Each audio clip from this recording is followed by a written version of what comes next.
हो रही है। हमने अपने घर का नाश्ता ऐसा बनाया जो यूरोप और अमेरिका में मजबूरी में खाया जाता। मैंने कहा ना, पाव रोटी, डबल रोटी, बिस्किट। अब हमने घर में शौक से लाना शुरू किया। ज्यादातर घरों में ब्रेड पकौड़े नाश्ते में मैं देखता, या ब्रेड का कोई ना कोई प्रिपरेशन नाश्ते में मिलता है। पूछो, कहते हैं बहुत इजी है। इसी तो इडली भी है, सांभर भी है, उत्तपम भी है, रसम भी है, डोसा भी है, और हलवा से ज्यादा इजी कोई चीज नहीं। सबसे सुरक्षित, सबसे पौष्टिक हलवा के बारे में आप जानते हैं? मेरे पास कोई ऐसा पेशेंट आ जाए जो ऑपरेशन करा के आया हो अभी घंटे भर पहले, मैं उसको कह सकता हूं कि घी का हलवा खा लो, इतना सुरक्षित है। उस पेशेंट को रोटी नहीं खिलाई जा सकती, दाल नहीं खिलाई जा सकती, चावल नहीं खिलाया जा सकता, कम से कम 15 दिन। लेकिन मैं उसको ये जरूर कह देता हूं कि ऑपरेशन खत्म होते ही जैसे ही होश आए, हलवा बना के खिला देना, देशी गाय के घी का, क्योंकि वो हीलिंग में बहुत मदद करता है। तो हलवा से ज्यादा तो कोई भी हमारे पास डिश नहीं है जो 5 मिनट में बन सके। लेकिन वो हलवा गायब हो रहा है धीरे धीरे। पाव रोटी आ गई, डबल रोटी आ गई, बिस्किट आ गया, घर में नूडल्स आ गए, और सवेरे के नाश्ते में ये जरूर है। और आयुर्वेद कहता है कि सवेरे का नाश्ता ही सबसे ज्यादा मजबूत होना चाहिए। उसी में भरपेट हम पाव रोटी, डबल रोटी खिला रहे हैं। कभी कभी बच्चों का बहाना बना देते हैं कि खाते नहीं वो, आपने खिलाने की आदत नहीं डाली तो वो खाएंगे क्यों? यहां से ही हमारी जिंदगी की गड़बड़ी शुरू हो रही है। और ये सड़े मैदे की पाव रोटी, डबल रोटी आप जितनी खाएंगे, कब्जियत उतनी ही बढ़ेगी। कब्जियत बढ़ेगी तो शरीर की बीमारियां बढ़ने वाली हैं। 103 बीमारियां होती हैं, ये ध्यान रखिए। आज मेरे पास सुविधा नहीं है, अगर एलसीडी प्रोजेक्टर होता तो मैं आपको यहां दिखाता। एलसीडी है? एलसीडी प्रोजेक्टर हो तो मैं आपको दिखाता कि जब आप ये खाते हैं ना, मैंने इसमें बहुत सुंदर स्लाइड्स बनाई हुई कि जैसे ही पाव रोटी खाते हैं तो अंदर क्या होता है पेट में जाने, डबल रोटी खाने के बाद क्या होता है, बिस्किट खाने के बाद क्या होता है, चाउमीन और नूडल्स खाने के बाद पेट में क्या होता है, कैसे कैसे वो कहां कहां चिपकता है, कितने एरिया को वो कवर करता है, और फिर कैसे आपको कॉन्स्टिपेशन बनाता है। और उसका बनाने का जो तरीका कोई देख ले तो उसको घृणा हो जाए, इतने खराब तरीके से बनता है। तो मेरी आपको छोटी सी विनती है कि अगर आप स्वस्थ रहना चाहते हैं, तंदुरुस्त रहना चाहते हैं, तो अपने जीवन में अष्टांग हृदय के दिए सूत्रों का पालन करें। उनमें पहला सूत्र मैंने बताया, फ्रिज में रखा हुआ कुछ ना खाएं ना कुछ पिए। फिर आप बोलेंगे जी कि क्या खाएं क्या पिए? जो चीज फ्रिज में नहीं रखी हो और जिसको पवन स्पर्श भरपूर हुआ हो और जिसको सूर्य का प्रकाश भी मिल गया हो, उसको खाइए। माने हर चीज ताजा बना के खाइए, फ्रिज में रखी हुई मत खाइए। फ्रिज में दूध रखना भी बंद कर दीजिए, दही भी मत रखिए, इनको बाहर ही रखिए ना। तो आपके जीवन में स्वास्थ्य अपने आप आता चला जाए। दूसरा एक नियम है, आयुर्वेद का नियम है, अष्टांग हृदय का भी वो नियम है, और सभी ऋषि ऐसा बोलकर गए हैं कि जो जिंदगी स्वस्थ रखनी है तो ठंडा पानी मत पीजिए, पानी गर्म करके पीजिए। कम से कम उतना गर्म हो जितना गर्म आपका शरीर है, क्योंकि गर्म पानी शरीर को बहुत तरह से सफाई कर देता है, टॉक्सिक वेस्ट को शरीर के बाहर निकाल के फेंकता है, पचने में भी मदद करता है, शरीर के पूरे तंत्र को व्यवस्थित रखता है। हल्का गुनगुना पानी, ज्यादा गर्म भी नहीं, ज्यादा ठंडा भी नहीं। दूसरा ये नियम है। तीसरा ये नियम है कि आप जो भी खाना खाइए ताजा खाइए, खाना चबा चबा के खाइए, क्योंकि भारत में चबाने का बहुत महत्व है, यूरोप में नहीं। यूरोप में क्या है ना, ठंडी है, मैंने आपको बोला ना ठंडी है, तो ये जो जबड़े हैं ना, ये फ्लेक्सिबल नहीं, तो ज्यादा चबा नहीं सकते, तो जो भी कुछ है जल्दी जल्दी निगल के खाते हैं वो। हमारे तो जबड़े बहुत फ्लेक्सिबल है, तो हमको तो चबा चबा के खाना है। और यूरोप में एक और मुश्किल है कि उनके जो मसूड़े हैं ना, बहुत कड़े हैं, और कड़े मसूड़ों को साफ करना वो ब्रश से ही संभव है, हार्ड है बहुत, तो वो ब्रश करते हैं। आप मत उनकी नकल करिए, आपके मसूड़े तो बहुत सॉफ्ट है, इतने सॉफ्ट है कि थोड़ा भी ब्रश आड़ा तिरछा चल गया तो खून ही खून निकलेगा।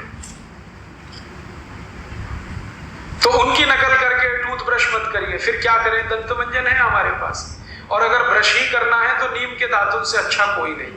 क्योंकि उसके ब्रसल्स बहुत सॉफ्ट होते हैं। प्लास्टिक के ब्रश के ब्रसल्स की तुलना में वो बहुत सॉफ्ट है।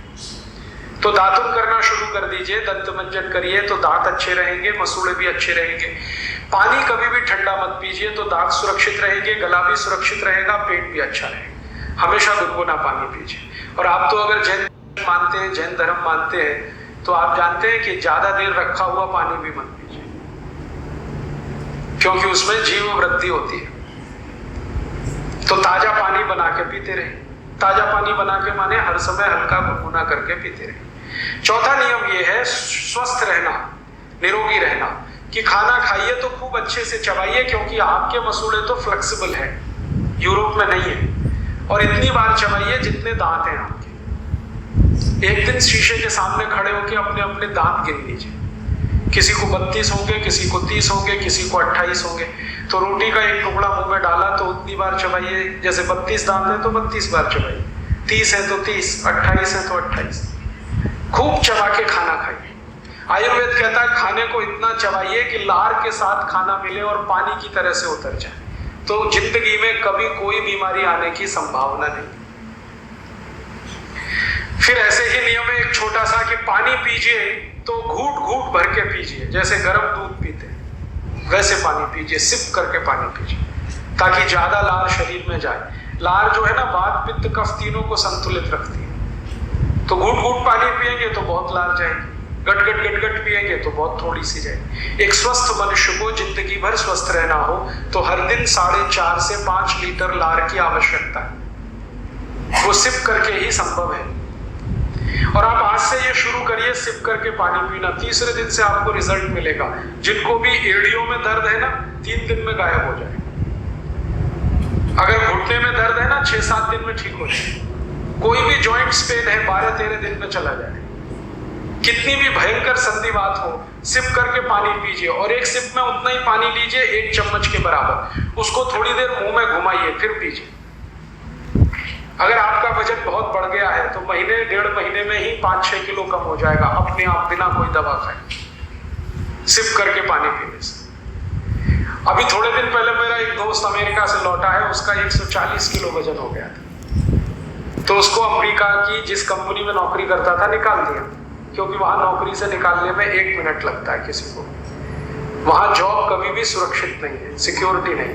निकाल दिया और उसको एक्सप्लेनेशन दिया कि हम आदमी को नौकरी पे रखते हैं, हाथी के बच्चे को नहीं रखते। 140 किलो का। अब वो बेचारा बहुत घूमा, ये डॉक्टर वो डॉक्टर, ये हॉस्पिटल, वजन कम हो जाए, किसी तरह से नहीं हुआ। अब आ गया भारत। एक दिन तो वो जॉन हॉपकिंस में चला गया, तो वहां बोला कि आपकी ऊपर से कुछ खाल चीर देंगे, वजन कम हो जाएगा। मांस काट के निकाल के अब वो कहे अरे मुझे तो ये नहीं कराना, वापस आ गए। बेंगलोर में रहता है। एक दिन कहने लगा राजू भाई आप कुछ बताओ। मैंने कहा कुछ मत करो, पानी गुनगुना पियो और सिप करके पियो। अभी 9 महीने से वो ऐसा ही कर रहा है। अब वजन उसका 70 किलो, बिना कोई दवा के, बिना किसी एक्सरसाइज के, बिना किसी योग, बिना किसी प्राणायाम के, खाली सिप करके पानी पीने का ये चमत्कार है। तो आप बहुत सारी बीमारियां इसी से ठीक कर सकते हैं। आपने देखा है कुत्ता कैसे पानी पीता है? कुत्ते को सुना कभी डायबिटीज होता है? कभी नहीं होता। चिड़िया होती है ना, चिड़िया कैसे पानी पीती है? एक चोंच में 1 ड्रॉप उठाएगी, फिर पिएगी, फिर थोड़ी देर रुकेगी, फिर दूसरी ड्रॉप, फिर पिएगी, फिर रुकेगी। चिड़िया को ना संधिवात होता है, ना जॉइंट्स पेन होता है, ना डायबिटीज होता है, ना कैंसर होता है, ना हाइपरटेंशन होता है, ना माइग्रेन होता है, कुछ नहीं होता। वो स्वस्थ है, मस्त है। हमको ये सब क्यों होता है? जिस भगवान ने चिड़िया बनाई है उसी ने हमको भी बनाया। जो आत्मा उसमें है वही आत्मा हम में है, जो ऑर्गन्स हमारे हैं वही ऑर्गन्स उसके हैं। बस खाने पीने का ध्यान रखती है। चिड़िया कभी रात को नहीं खाती, मनुष्य रात के 12-12 बजे भी खाता रहता है। चिड़िया कभी भी खाने के साथ पानी नहीं पीती। सवेरे खाना खाएगी, दोपहर को पानी पीएगी। पानी के साथ कभी खाना नहीं खाते। सब जानवर इस नियम का पालन करते हैं। जो सबसे मूर्ख भैंस है वो भी इसका पालन करती है। सवेरे भरपेट खाना खाएगी भैंस और दोपहर को 11 बजे पानी पिएगी। लेकिन मनुष्य जो है ना, वो भैंस से भी गया पीता है। वो खाने के साथ गटागट 2 गिलास, 3 गिलास, 5 गिलास पीते रहता है। आयुर्वेद में ये सूत्र है, भोजनांते विषम वायु, माने भोजन के अंत में पानी पिया तो विष पी लिया। तो आप भोजन के बाद पानी मत पीजिए, 1-1.5 घंटे के बाद पीजिए, पानी सिप करके पीजिए, हल्का गुनगुना पानी पीजिए। सवेरे उठते हैं ना तो अपने दिन की शुरुआत पानी से करिए, चाय से नहीं। जो लोग सवेरे दिन की शुरुआत पानी से करें और जो सवेरे दिन की शुरुआत चाय से करें, दोनों जमीन आसमान के अंतर है। चाय से शुरुआत करने वालों को एक नहीं 68 बीमारियां होंगी, 68। और जो सवेरे पानी से शुरुआत करें दिन की, तो उनको बीमारी ही नहीं। तो आप बोलेंगे कितना पानी पिए? कम से कम 1 गिलास तो पी लीजिए, उठते ही पी लीजिए। 2 गिलास पिए और अच्छा है, 3 गिलास पिए तो सबसे अच्छा है। पानी पीते ही क्या होता है, इंटेस्टाइन साफ हो जाती है। दोनों बड़ी और छोटी आंत दोनों साफ होती है। और दोनों आंत अगर साफ है रोज, तो आप चिंता मत करिए, जिंदगी में कुछ होने वाला नहीं है। मैं पिछले 18 साल से बीमार नहीं पड़ा, आज तक किसी डॉक्टर के पास नहीं गया, आधी गोली भी नहीं खाई मैंने, 1 इंजेक्शन भी नहीं लगाया। चिकनगुनिया पिछले साल भर से भारत में फैल रहा है, 70,000 मरीजों का मैं इलाज किया हूं, अभी तक मुझे चिकनगुनिया नहीं हुआ। कर्नाटक में मैंने किया, महाराष्ट्र में किया, गुजरात में, अब राजस्थान में भी किया। सब लोग मुझे यही पूछते हैं आप कौन सी दवा खाते हैं, वही हमें बता दो। मैं उनसे कहता हूं मैं दवाई नहीं खाता, लेकिन मैं आयुर्वेद के सभी नियमों का बहुत कट्टरता से पालन करता हूं। सवेरे उठने पर पानी नहीं मिला तो उतनी देर में टॉयलेट में नहीं जाता, मिलेगा पानी तभी जाऊंगा। और उठते ही पानी पीता हूं, मुंह भी नहीं धोता, दांत भी साफ नहीं करता, रात को दांत साफ करके सो जाता हूं। पानी कभी भी पीता हूं सिप करके पीता हूं, और ठंडा पानी बर्फ डाला हुआ कभी नहीं पीता। खाने के हमेशा 1-1.5 घंटे बाद पानी पीता हूं, कभी कभी 2 घंटे बाद भी पीता हूं। ये छोटे छोटे नियम का पालन मैं करता हूं, 18 साल से मैं स्वस्थ हूं, आप भी हो सकते हैं। मैं बस इतना ही है, यूरोप की नकल नहीं करता किसी का, अमेरिका की नकल नहीं करता। वो ये कर रहे हैं तो मैं भी ये करूं, ये मैं कभी नहीं करता। पहले मैं बहुत सोचता हूं कि ये करना है नहीं करना है, अपने लिए काम का है नहीं काम का है। ये सब सोच विचार के अगर जीवन में आप फैसले लेना शुरू करें, मुझे नहीं लगता कि आप बीमार पड़ेंगे।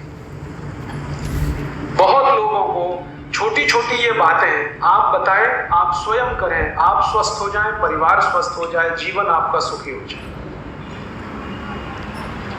मानसिक बीमारियां अगर आपको हैं या जिंदगी भर उनसे बचना चाहते हैं, तो आयुर्वेद का एक छोटा नियम पालन करते रहिए कि रात को जब सोए तो सूर्य की दिशा में सिर रखिए, पूर्व दिशा में सिर करके सोइए।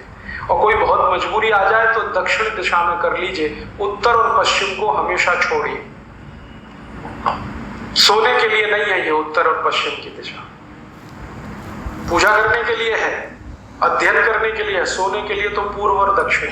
जितने दिन आप पूर्व की तरफ सिर करके सोते रहेंगे, कभी भी आपको मानसिक बीमारियां नहीं आएंगी, और कम से कम नींद नहीं आने की जो बीमारियां हैं वो खत्म हो जाएंगी, अपने आप खत्म हो जाएंगी। अभी छोटी सी बात है, हम कर सकते हैं, अपने घर के बेड की दिशा बदल दीजिए, आज ही चेंज कर लीजिए।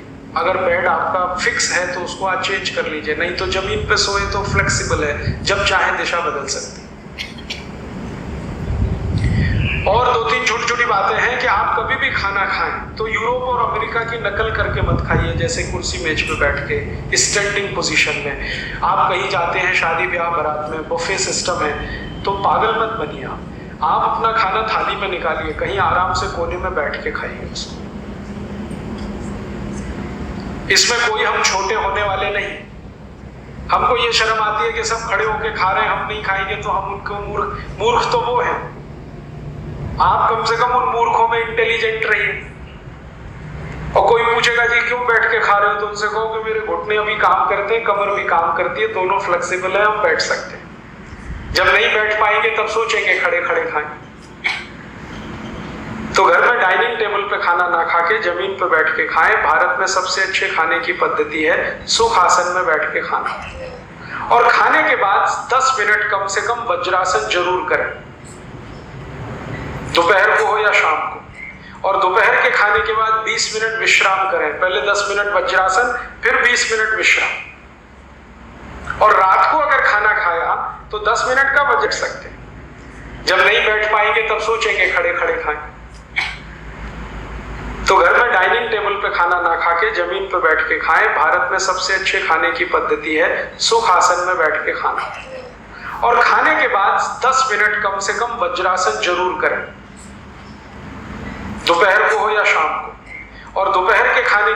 20 मिनट विश्राम करें। पहले 10 मिनट वज्रासन, फिर 20 मिनट विश्राम। और रात को अगर खाना खाया तो 10 मिनट का वज्रासन करके टहलने को जरूर जाए। कम से कम 500-700 कदम चले। 1000 कदम चलेंगे तो बहुत अच्छा है। ये मुश्किल से 10-12 सूत्र मैंने आपको बताए हैं, यही जिंदगी भर आपको निरोगी बना देंगे और कुछ करने की जरूरत ही नहीं।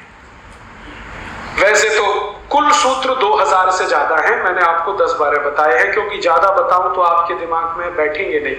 सरल सरल सूत्र हैं, इनको आज से शुरू करिए। और मेरी आप सबको विनती है कि अपने बच्चों को तो इनका संस्कार दे दीजिए अभी से।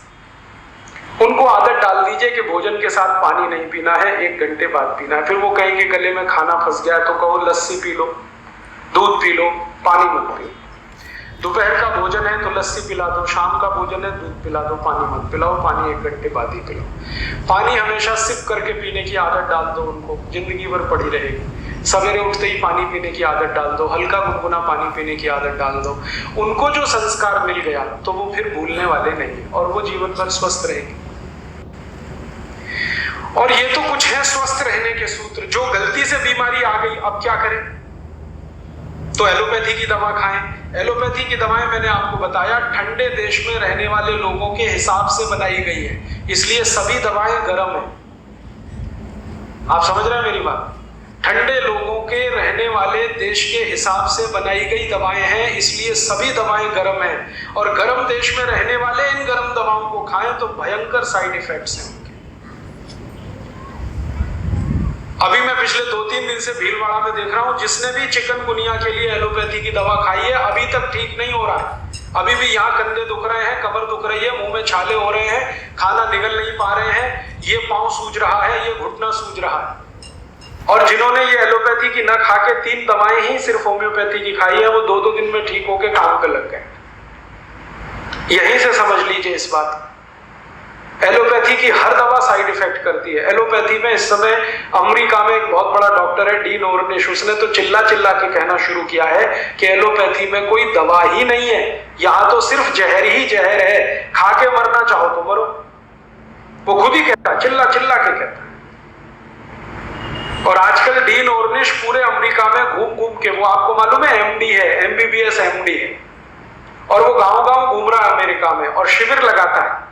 और वो शिविर में यही सिखाता है दवा मत खाओ। और तो फिर क्या करो? यही बातें हैं जो मैं आपको बता रहा हूं वो बताता है। बस इतना ही अंतर है कि वो ये बताने का $500 लेता है पर पेशेंट, मैं आपको फोकट में बता के जा रहा हूं। यही बताता है पानी को गुनगुना करके पियो, पानी को सिप करके पियो, सवेरे उठ के पानी पियो, खाने के 1 घंटे बाद पानी पियो। डीन ऑर्निश को एक बार मैंने ईमेल किया, भाई तुमको ये सब पता कैसे चला, क्या तुमने आयुर्वेद पढ़ा? उसने कहा नहीं, अमेरिका में एक भारत से संत आए थे स्वामी शिवानंद, उनसे उसने सीख लिया सब। शिवानंद जी का नाम आप सबने सुना? महान तपस्वी, महान योगी। वो बहुत दुनिया में घूमते रहे और सबको यही सिखाते रहे, आयुर्वेद, योग और प्राणायाम। तो स्वामी शिवानंद के बहुत व्याख्यान उसने सुने डीन ऑर्निश, और सब नोट कर लिया उसने और वो चालू कर दिया। शिवानंद जी ने तो मुफ्त में सिखाया था, वो एक पेशेंट से $500 कमा रहा है, करोड़पति हो गया। और स्वामी शिवानंद ने ये जो नुस्खे दिए हैं वो उनके नहीं है, आयुर्वेद के हैं, हजारों साल पहले के हैं। और हजारों साल से अगर ये नुस्खे चले आए हैं तो कोई तो दम होगा, वरना 10-20 साल कोई चीज नहीं टिकती है दुनिया में। तो इनमें बड़ा दम है, इन्हीं का पालन आप करिए। मैं भी यही करता हूं, इसलिए बीमार नहीं हूं। आप भी करेंगे, आप भी स्वस्थ रहें। तो एक तो हिस्सा है स्वस्थ रहने का, दूसरा हिस्सा है जो गलती से बीमारी आ गई तो क्या करें? तो एलोपैथी की दवा तो बिल्कुल मत खाइए, कोई भी बीमारी आए, चाहे कैंसर ही क्यों ना आए। मैं आपको पूरी गंभीरता और जिम्मेदारी से कह रहा हूं कि जो आपके घर में किसी को कैंसर हो जाए तो बीमारी का इलाज एलोपैथी से तो कभी नहीं करा, क्योंकि एलोपैथी में मरीज जो है ना कैंसर से नहीं मरता, कैंसर का जो ट्रीटमेंट दिया जाता है उससे मर जाता। कीमोथेरेपी होती है ना, आधा मर तो वैसे ही जाता है वो कीमोथेरेपी। इसलिए कभी भी किसी को कैंसर हो जाए, एक तो घबराना नहीं और एलोपैथी के डॉक्टर के पास लेके जाना नहीं। फिर आप पूछेंगे क्या करें? मैं आपको दवा बताता हूं। आपके घर में दवा है, कैंसर की सबसे अच्छी दवा है हल्दी। आपको शायद सुन के आश्चर्य होगा, अमेरिका की सरकार ने हल्दी पर 33 पेटेंट लिए हैं। 33 के 33 पेटेंट जो है ना एंटी कैंसरस प्रॉपर्टी के पेटेंट। हल्दी में कैंसर को ठीक करने की सबसे ज्यादा ताकत है। लेकिन हल्दी लेना कैसे है? हल्दी दो तरह से आती है, एक तो सूखी हल्दी है, एक तो आती है ताजा हल्दी, अदरक जैसी। वही हल्दी कैंसर की दवा है, ताजा हल्दी। ताजा हल्दी लेना, उसकी गांठ को पीसना, चटनी बनाना, चटनी बना के कपड़े में निचोड़ना तो रस निकल आए, वो रस पिलाना है जो भी मरीज को कैंसर है। हल्दी में क्या है? हल्दी में एंटी कैंसरस जो मेडिसिन है उसका नाम है करक्यूमिन। भगवान ने ये सबसे ज्यादा हल्दी में ही दी है, और इस करक्यूमिन के कारण ही हल्दी का रंग पीला होता है। वरना अगर ये करक्यूमिन ना हो हल्दी में तो रंग पीला नहीं होगा, वो अदरक जैसी ही रहेगी। तो ये करक्यूमिन नाम का केमिकल है जो एंटी कैंसरस है, और इसी की प्रॉपर्टीज पे अमेरिका में पेटेंट है। तो आपके घर में कोई भी कैंसर पेशेंट है तो उसको हल्दी का रस दो, सवेरे सवेरे खाली पेट दो, 2-3 चम्मच दे दो। शुद्ध अगर शहद मिलता हो तो उसमें मिला के दे दो, नहीं तो थोड़ा गुड़ मिला दो, नहीं तो खाली दे दो। और उसके साथ और एक चीज अगर दे सकें, देशी गाय का मूत्र, क्योंकि देशी गाय के मूत्र में भी वही प्रॉपर्टी है जो हल्दी में, उसमें भी गुणधर्म एक ही। तो देशी गाय का मूत्र आधा कप और हल्दी का रस 2-3 चम्मच सुबह सुबह 1 घंटे के अंतर पे जो आपने दिया, आप देखना इतना अद्भुत परिणाम आता है। कई गले के कैंसर के मरीज मैंने सिर्फ यही 2 दवा से ठीक किए, गले के कैंसर के, पेट के कैंसर के, बहुत आसानी से ठीक। और ये दोनों ही चीजें आसानी से हर जगह उपलब्ध है। बस इसमें सावधानी एक ही है कि देशी गाय का ही वो मूत्र लगता है, जर्सी का नहीं, विदेशी गाय का नहीं। और देशी गाय का मूत्र लेते समय ध्यान इतना रखना कि वो गाय गर्भवती ना हो, गर्भावस्था में है तो उसका मूत्र नहीं लेना, बस इतना ध्यान रखना। माने गाय की बछड़ी का लेना कभी भी, आसानी से ठीक होने वाली बीमारी। कैंसर के ठीक होने में बहुत बार आसानी है, लेकिन इसका दुष्प्रचार इतना हुआ है कि सब डर जाते हैं और घबरा जाते हैं। और डरने और घबराने के बाद होता क्या है कि तुरंत डॉक्टर के पास जाके ऑपरेशन करा लेते हैं, और सब वैज्ञानिक कहते हैं कि जो कैंसर को ऑपरेट कर दिया तो कभी ठीक होता नहीं, पेशेंट भी जाता है, पैसा भी जाता है। आयुर्वेद तो ये कहता है कि शरीर में सभी गांठ कैंसर नहीं होती, आप रखना इस बात। हमारे शरीर के किसी हिस्से में कोई गांठ हो जाए तो तुरंत हमें शक होने लगता है कि जी कहीं कैंसर तो नहीं हो गया। डॉक्टर कई बार आपकी अज्ञानता का फायदा उठाते हैं, थोड़ी सी भी गांठ कहीं हो गई, डॉक्टर कहते थे अरे ये तो ट्यूमर है, कैंसर हो सकता है, आप घबरा जाते हैं। तुरंत डॉक्टर कहता है इस गांठ को कटवा के निकलवा दो, अगर वो कटवा दिया तो जरूर कैंसर हो जाएगा।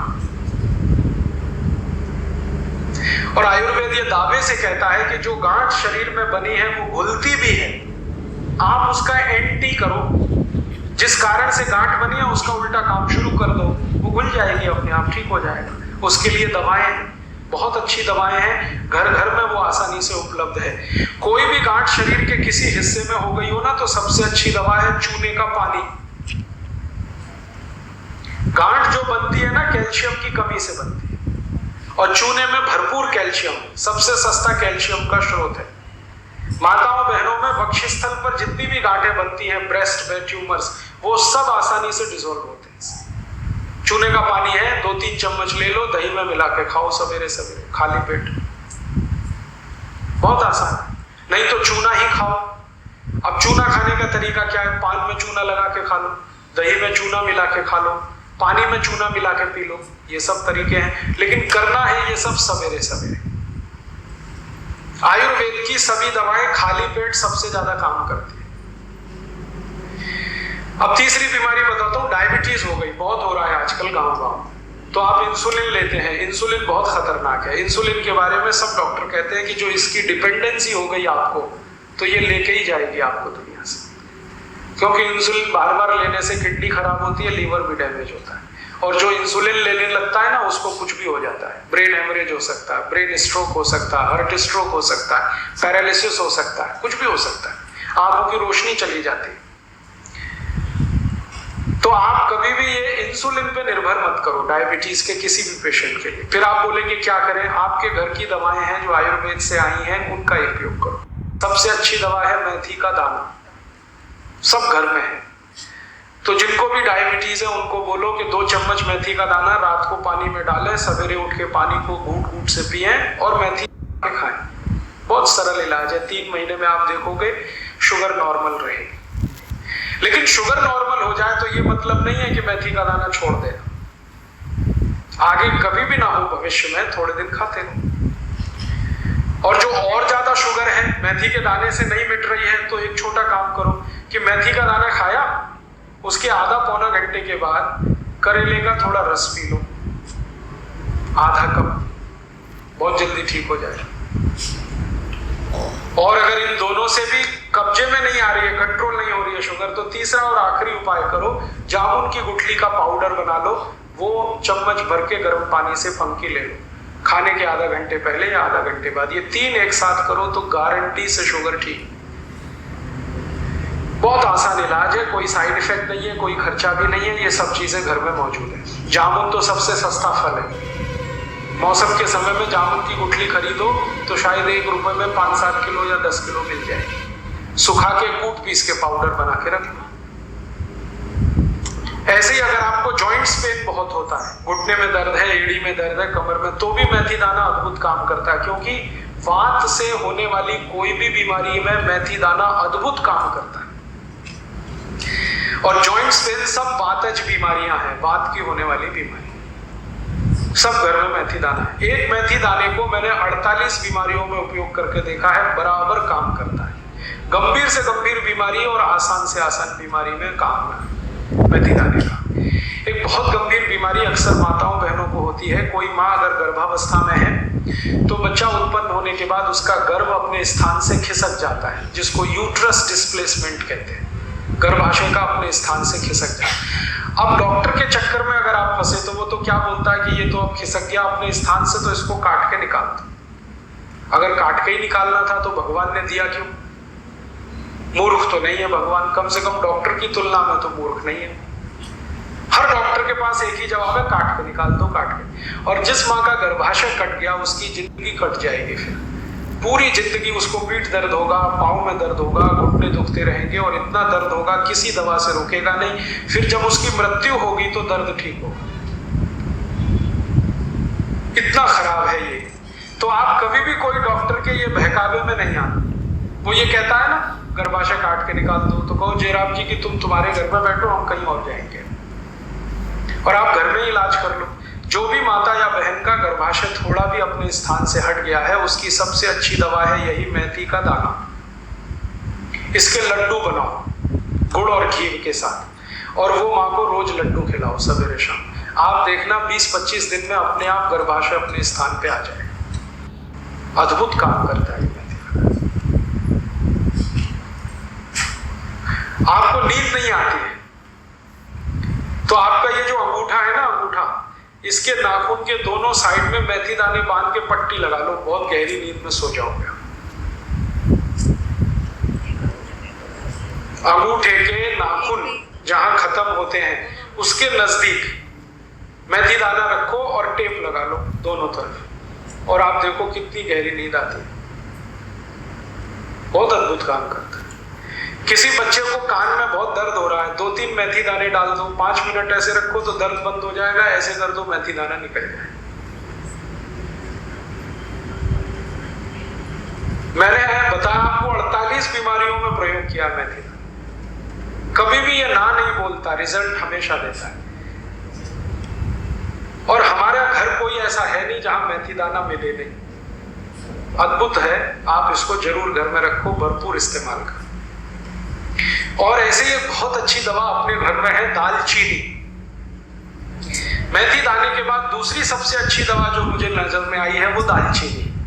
एक दालचीनी से लगभग 43 रोग ठीक होते हैं, अकेली दालचीनी। दालचीनी तो आप जानते हैं, वो उसको पीस के पाउडर बना लो, तज कहते हैं, शायद उसको तज कहते हैं, यहाँ दालचीनी कहते हैं। हाँ, ये वही है ना सिनामोन जिसको अंग्रेजी में कहते हैं। हाँ, तो ये अद्भुत है दालचीनी, हार्ट के पेशेंट को दे दो, इसका काढ़ा बना के, बहुत अच्छा काम करता है। ब्लड प्रेशर बहुत हाई हो गया है, दालचीनी का काढ़ा पीना शुरू करो।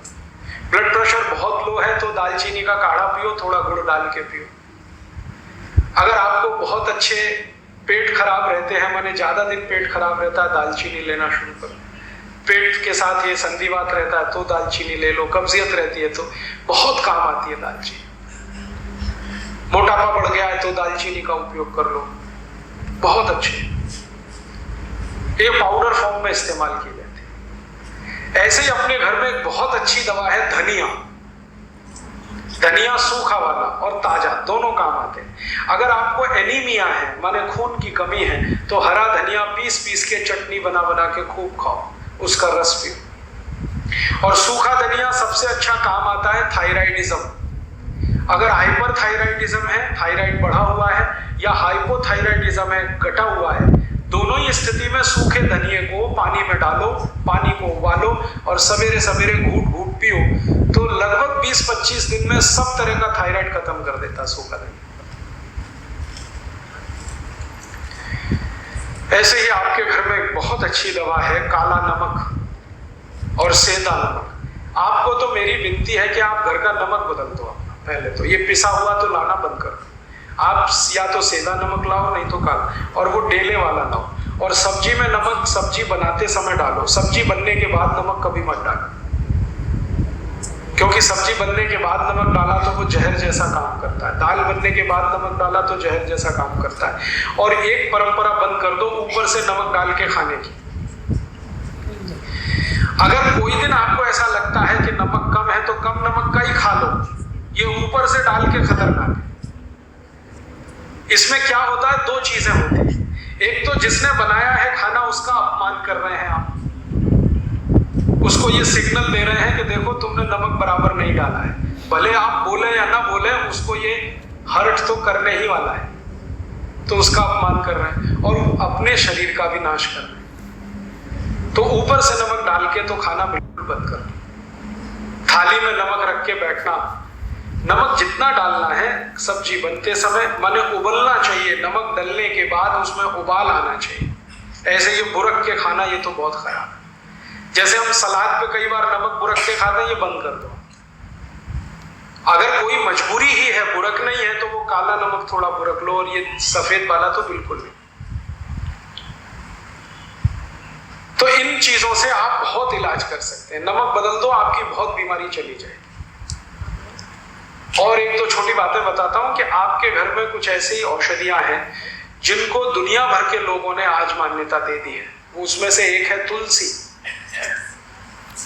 अगर तुलसी आपके घर में है, श्याम तुलसी घर में है जिसके पत्ते गहरे हरे होते हैं, तो आपके घर में सब बीमारियों का इलाज है। इस तुलसी के पत्ते का काढ़ा बना के जो भी पी लेगा उसको कभी चिकनगुनिया हो नहीं सकता, ये गारंटी मैं देता हूं।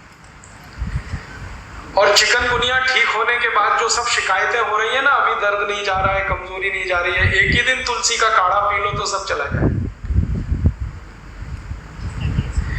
तुलसी जो है ना एंटीपायरेटिक है, माने बुखार से होने वाली तकलीफों की सबसे अच्छी दवा है तुलसी।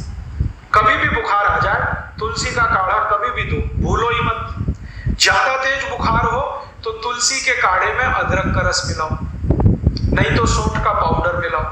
और ज्यादा तेज बुखार है तो इसमें पीपर मिलाओ, छोटी पीपर मिलाओ। और ज्यादा तेज बुखार है तो नीम की गिलोय मिला लो, या नीम के पेड़ की छाल का पाउडर मिला लो।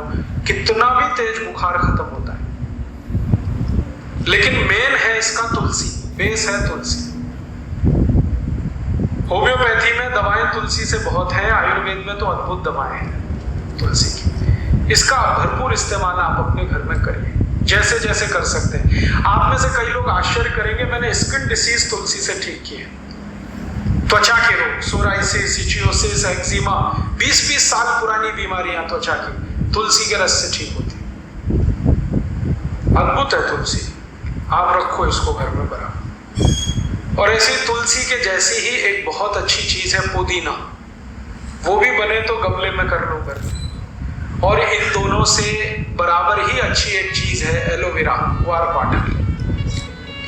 जरूर रखो अपने घर। ग्वारपाठे का रस अद्भुत काम करता है, त्वचा की बीमारियों में काम करता है, पेट साफ करने में काम आता है। कान में कितना भयंकर दर्द हो, ग्वारपाठे का रस थोड़ा गर्म करके एक ही बूंद टपकाओ, 3 सेकंड में दर्द खत्म कर देता है, विदिन 3 सेकंड्स। इंजेक्शन से भी तेज गति से काम करता है। किसी स्त्री और पुरुष को नपुंसकता की शिकायत हो, ग्वारपाठा बिल्कुल ठीक कर देता, कंप्लीट क्योर करता है। शरीर को ताकत बढ़ानी हो, बहुत कमजोरी लग रही हो तो ग्वारपाठा अद्भुत काम करता है। बाल बहुत झड़ते हो, गुच्छे के गुच्छे निकलते हो, ग्वारपाठे का रस बाल में लगाओ, जैसे तेल लगाते हैं 1 घंटे के बाद धो लो तो बाल झड़ना बंद करा देता है। बाल ज्यादा काले रखने हैं तो ग्वारपाठा सप्ताह में 1 दिन लगाते ही रहो, रस के रूप में अद्भुत काम करता है। आंखों की रोशनी बढ़ानी हो तो ग्वारपाठे को इस्तेमाल कर सकते हैं, पीने के रूप में ले सकते हैं। बच्चों को फोड़े फुंसियां बहुत होती हैं, 1-1 चम्मच ग्वारपाठे का रस 3-4 दिन पिला दो तो सब फोड़े फुंसियां होना बंद। गर्मियों में घमौरियां बहुत हो जाती हैं तो ग्वारपाठे का इस्तेमाल कर सकते हैं। मनुष्यों में, पुरुषों को एक बहुत खराब बीमारी होती है, उसको बार्बर स्टिचिंग कहते हैं। दाढ़ी बनाओ ना, उसके बाद लाल लाल फुंसियां हो जाती हैं, उनको बोलो कि ग्वारपाठे का रस लगा के फिर शेविंग करें तो कभी ये तकलीफ नहीं आती। बहुत अच्छी दवा है, घर में है, आप लगा सकते हैं। घर में भी हो सकता है, खेतों में भी हो सकता है। एक दिन मैंने ये सब गिना तो 108 दवाएं हमारे रसोई में हैं, 108, और इनसे हर बीमारी ठीक हो सकती है। कहीं घर के बाहर जाने की जरूरत ही नहीं है। और मैं तो सबको चिल्ला चिल्ला के कहता हूं कि आप बीमारी से नहीं, डॉक्टर से बचो। बीमारी खतरनाक नहीं है, डॉक्टर खतरनाक। एक बीमारी से दूसरे में फंसाएंगे, दूसरे से आपको तीसरे में ले जाएंगे, ठीक ही नहीं होने देंगे। और आजकल डॉक्टर जो दवाएं आपको खिलाते हैं ना, वो दवा अपनी माँ बहन को कभी नहीं खिला सकते, ऐसी दवाएं आपको खिला देते हैं। जिन दवाओं पर कोई क्लिनिकल ट्रायल्स नहीं हुए हैं, जिन दवाओं को किसी ने अप्रूव भी नहीं किया है, उनको धड़ल्ले से प्रिस्क्राइब करते हैं क्योंकि कमीशन मिलता है। और ये कमीशन खोरी इतना बढ़ गया है कि अब अच्छा डॉक्टर चिराग लेके ढूंढने निकलो तो कोई एक मिले, मुश्किल से एक मिले। इसलिए आप इनसे अगर बचे रहें तो आपकी जिंदगी बहुत सुरक्षित रहने वाली है। तो ये छोटी छोटी कुछ बातें मैंने आपसे कही, आप इनका पालन करें। एक तो हमारा आयुर्वेद का हिस्सा है, स्वस्थ कैसे रहें उसके कुछ सूत्र मैंने बताए। एक तो बीमारी आ गई तो अपने घर से उसका कैसा इलाज करें। कोई बीमारी ऐसी नहीं जिसका रसोई से इलाज ना हो सके, और अगर बहुत अधिक जरूरत पड़ेगी तो रसोई से 2-4 कदम ही आगे जाना पड़ेगा। कोई ना कोई वृक्ष, कोई ना कोई पौधा, कोई ना कोई फल ऐसा है जो आपकी सब बीमारियों को ठीक करेगा। तो अगर आपको ये लगे तो आज से करो। और ये सब बातें पढ़नी है तो किताबें ले जाओ, इन पर कुछ सीडी भी बनाई है वो आप ले सकते हो, कॉपी करा करा के दूसरों को दे सकते हो। लेकिन मेरा कहना है कि अपने जीवन में आप करें, दूसरों को बताते जाएं, ये आपको अपने लिए भी काम आएगा, देश के लिए भी काम आएगा। आप सबका बहुत आभार, बहुत धन्यवाद। दोस्तों, सबसे पहले तो चैनल सब्सक्राइब करें, फिर लाइक, कमेंट और शेयर करें। और हाँ, हमारा एंड्रॉयड